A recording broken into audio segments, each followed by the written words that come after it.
रमज़े इस वक्त शान के बैनुल अक़वामी एयरपोर्ट पर मौजूद था। वो गुड नाइट क्लब का मैनेजर और मालिक था और ये क्लब शान के मुतवस्सित तबके में बेहद मकबूल था, क्योंकि यहाँ मंशियात से लेकर मुतवस्सित कीमत के खानों के साथ साथ इंतहाई कीमती खाने और हर किस्म की शराब भी मिलती थी। यही वजह थी कि रात को इस क्लब में उस कदर रश होता था जैसे कई बारातें बैक वक्त वहाँ मौजूद हों। रमज़े को शान शहर की आधी से ज्यादा आबादी जानती थी, क्योंकि वो 4-5 मुलाजमीन समेत वक्फे वक्फे से क्लब के चक्कर लगाता रहता था ताकि किसी को कोई शिकायत ना हो। एयरपोर्ट पर मौजूद तकरीबन सब अफसरान भी क्लब में आते जाते रहते थे। यही वजह थी कि जब रमज़े एयरपोर्ट पहुंचा तो उसे इस तरह खुश आमदीद कहा गया जैसे वो सबका दोस्त हो, जबकि ऑपरेशन मैनेजर वाकई उसका दोस्त था। इसलिए वो उसके ऑफिस में पहुंच गया तो ऑपरेशन मैनेजर ब्राउन ने कुर्सी से उठकर रमज़े का इस्तकबाल किया। आओ रमज़े, आज इधर कैसे, क्या कहीं जा रहे हो? ऑपरेशन मैनेजर ने मुस्कुराते हुए कहा। नहीं, मैं चंद अफराद का इस्तकबाल करने आया हूँ, रमज़े ने मुस्कुराते हुए कहा। अच्छा, बड़े खुशकिस्मत हैं वो लोग। कौन है ये लोग? क्या तुम्हारे सरपरस्त हैं? ब्राउन ने मुस्कुराते हुए कहा तो रमज़े हंस पड़ा। आप हंस क्यों रहे हैं? क्या मैंने कोई लतीफ़ा सुना दिया है? ऑपरेशन मैनेजर ने मुस्कुराते हुए कहा।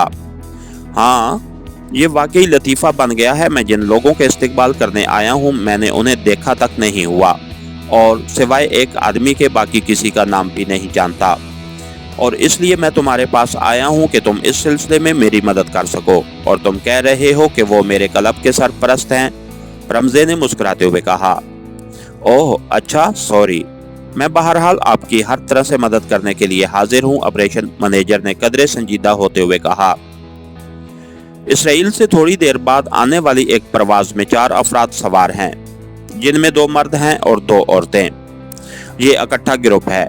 मैंने उनका इस्तकबाल करना है और यहाँ शान में वो जब तक रहेंगे तब तक उनकी खिदमत करनी है।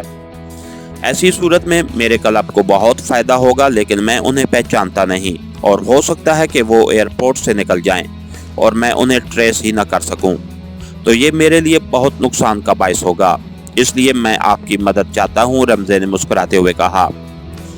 आप चाहते क्या हैं? ऑपरेशन मैनेजर ने ऐसे लहजे में कहा जैसे वो ज़हनी तौर पर कंफ्यूज हो गया हो।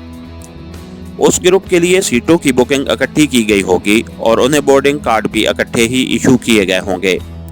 मेरे पास एक आदमी का नाम पहुंचाया गया है, वो है जेम्स, और ये भी बताया गया है कि जेम्स देव हैकल जिस्म का मालिक है। आप मुझे बाकी अफराद के नाम भी बता दें और उनके कागजात पर मौजूद तस्वीरें भी दिखा दें ताकि मैं उन्हें पहचान सकूं, रमज़े ने कहा। हाँ, ये काम हो सकता है, ऑपरेशन मैनेजर ने कहा, और फिर उसने फोन का रिसीवर उठाकर एक के बाद दीगरे 3 बटन प्रेस कर दिए। कब्रिस्त से आने वाली फ्लाइट के तमाम पैसेंजर्स की लिस्ट मुझे दे जाओ, ऑपरेशन मैनेजर ने कहा। ओके, जल्दी आओ, ऑपरेशन मैनेजर ने दूसरी तरफ से बात सुनकर रिसीवर रखते हुए कहा, और फिर कुछ देर बाद ऑफिस का दरवाजा खुला और एक नौजवान अंदर दाखिल हुआ। उसके हाथ में एक फाइल थी। उसने फाइल मुअद्दबाना अंदाज में ऑपरेशन मैनेजर के सामने रख दी। तुम जा सकते हो, ऑपरेशन मैनेजर ने कहा तो वो नौजवान सलाम करके वापस मुड़ गया।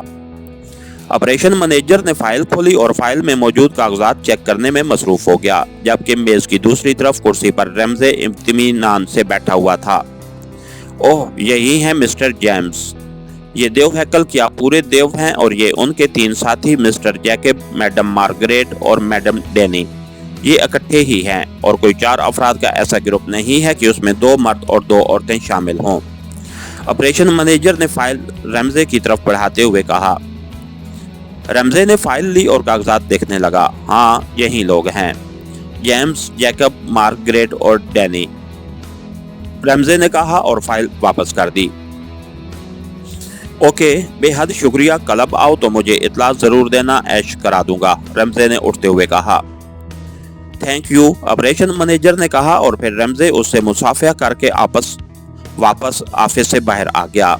फिर तकरीबन 1.5 घंटे बाद फ्लाइट के एयरपोर्ट पर लैंड होने का ऐलान होने लगा तो रमज़े अलर्ट हो गया।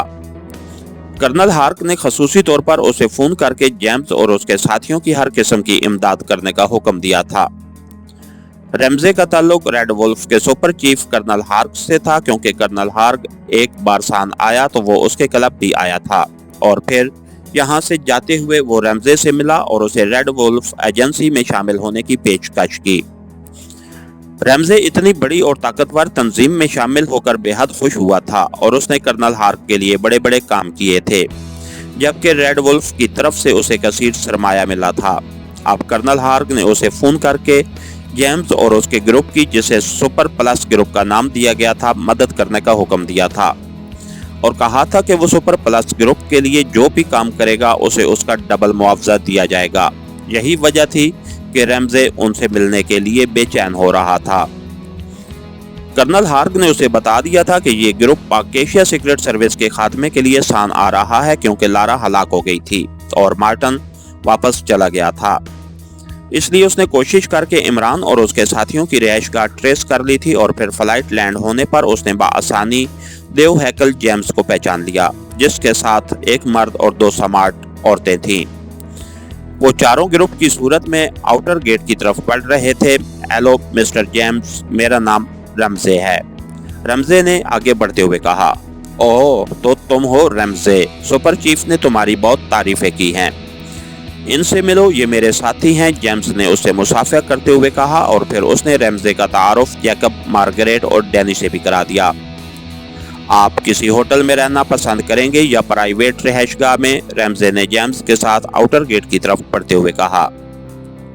हम ड्रिंक लेंगे होटल में, लेकिन रहेंगे किसी अच्छी सी कोठी में, और वहाँ हमें नए मॉडल की कार और कुछ असला भी चाहिए, जेम्स ने जवाब देते हुए कहा। सब कुछ हो जाएगा, मैंने पहले ही इंतजाम किया हुआ है। अब आप पहले होटल जाकर ड्रिंक लोगे या कोठी पर जाकर कुछ देर आराम करोगे? कार वहां मौजूद है, असला की लिस्ट दे दें, वो भी मंगवा लिया जाएगा, रमजे ने जवाब देते हुए कहा। तो जेम्स ने उसके कंधे पर हल्की सी थपकी दी, फिर वो कार तक पहुंच गए। कार खासी बड़ी थी, इसलिए अकबी सीट पर जैकब, मार्गरेट और डैनी तीनों आसानी से बैठ गए, जबकि जेम्स साइड सीट पर अकेला भी पूरा न आ रहा था। आपने बताया नहीं कि पहले आप कहाँ जाएंगे, रमजे ने कहा। पहले ये बताओ कि पाक एशिया सीक्रेट सर्विस को ट्रेस किया है तुमने या नहीं, जेम्स ने कहा। Yes sir. जैसे ही कर्नल हार्क साहब ने मुझे आपकी आमद और मकसद के बारे में बताया तो मैंने सबसे पहले यही काम किया।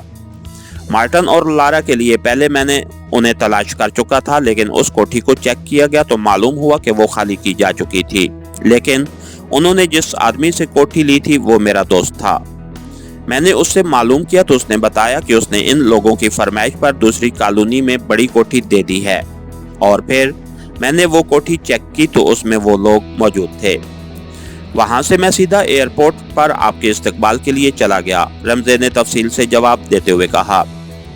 ओके, तुम अभी किसी कोठी में चलो, मैं तुम्हें असला की लिस्ट दूंगा, वो मुझे मुहैया कर देना। उसके बाद हम तुम्हारे साथ उस कोठी में जाएंगे जहां वो लोग मौजूद हैं, फिर देखना वहां क्या तमाशा होता है, जेम्स ने चटखारे ले लेकर बोलते हुए कहा। सबसे अच्छी बात तो यह है कि आप चाहें तो उस कोठी को मिसाइलों से उड़ा दें, पुलिस की फिक्र मत करें, मैं संभाल लूंगा, रमजे ने कहा। सुनो रमजे, आइंदा हमारे लिए ऐसे अल्फाज मुंह से ना निकालना, ये मेरी लास्ट वार्निंग है, वरना अगले ही लम्हे तुम्हारी गर्दन टूट जाएगी। पुलिस हमारा क्या बिगाड़ सकती है, हम सुपर प्लस ग्रुप हैं।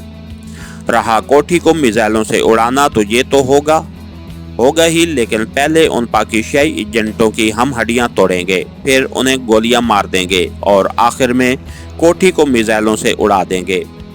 कर्नल साहब ने बताया था कि वो बहुत तेज और फाल लोग हैं, इसलिए हम उनसे लड़ने की बजाय उन्हें गोलियां मार दें, लेकिन मैं ऐसा नहीं समझता।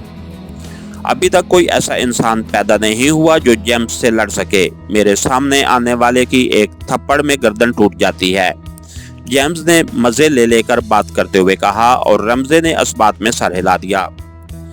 उसके अलावा वो कर भी क्या सकता था। इसके साथ ही हमारी आज की एपिसोड का इख्तिताम हुआ। कहानीकार चैनल को लाइक कीजिए, सब्सक्राइब कीजिए और बेल आइकन को प्रेस कर दीजिए ताकि हर आने वाली नई वीडियो आप तक बर वक्त पहुंच सके। शुक्रिया।